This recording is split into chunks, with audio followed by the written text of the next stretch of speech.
1985, just think about that year for a second. Gas was $1.09. They located the Titanic, and Bruceville Eddy won a district championship. Well, it would take the Eagles 34 years to win another district title, and hopefully to stay at the top of the mountain will be a little bit longer. Last season, the Eagles went 9-2 overall and undefeated in district play at 6-0. This year, they bring back a ton of experience, led by record-setting quarterback Trapper Enzer, who passed for 1,643 yards and 18 touchdowns. Head coach Kyle Shopik said the biggest strength of his team in 2020 will be their offensive and defensive line. Linebacker Colby Tolbert is also back after racking up 70 tackles and recovering 3 fumbles. The players now want to set a new tradition and expect to take it a step further in 2020. It's a mindset thing. It's a hard work, dedication. Last year we set a standard of winning a lot of games, and this year the new standard is going to be to win a playoff game after this year is the goal.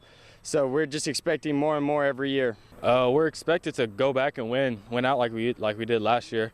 We're planning on working as hard as we can, go back and win district again like we've been saying the whole time. Playoffs is what we want to get, but we want to actually win a playoff game. Despite a 2-8 season in 2019, big things are expected for the Marlin Bulldogs this year.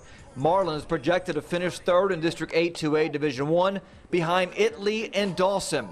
Head coach David Haynes Jr. brings back a really strong junior and sophomore class led by quarterback Braylon Fisher, who passed for 900 yards and 7 touchdowns.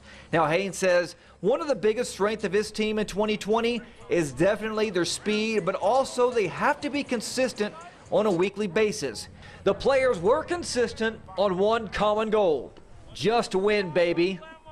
This year we just trying to get wins, because last year we didn't do so good, so this year we just trying to create a team so we can accomplish those wins. Wins. We got to get wins. We a hard-working team. We dedicated. We ready. We ready for the season to start. According to multiple reports, the Big Ten has voted to cancel the 2020 college football season in a historic move that stems from concerns related to the ongoing coronavirus pandemic. The vote was reportedly 12-2, with the 2 votes to play in 2020 being Iowa and Nebraska. Now, a formal announcement expected to be made tomorrow.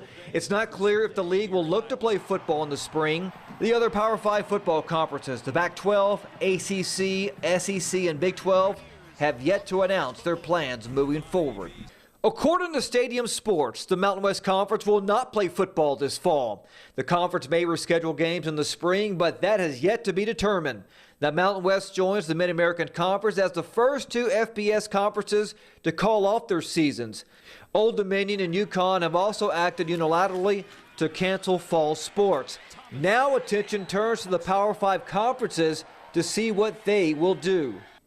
Some of the biggest stars in college football believe the time has now come to organize and create a more powerful voice for players in their sport. In a statement released on social media just before 11 p.m. last night and shared by dozens of college players, the group asked for uniform health and safety protocols for dealing with the coronavirus pandemic and laid out their intentions to form a college football players association in the future. Clemson quarterback Trevor Lawrence took to Twitter and now has over 11,000 retweets and 47,000 likes. President Donald Trump quote tweeted Lawrence saying, quote, "The student athletes have been working too hard for their season to be canceled. #we want to play." The statement also said players should have the chance to opt out of the upcoming football season and that they should be guaranteed another year of eligibility whether they play this season or not. And that's a look at sports. We'll be right back after the break.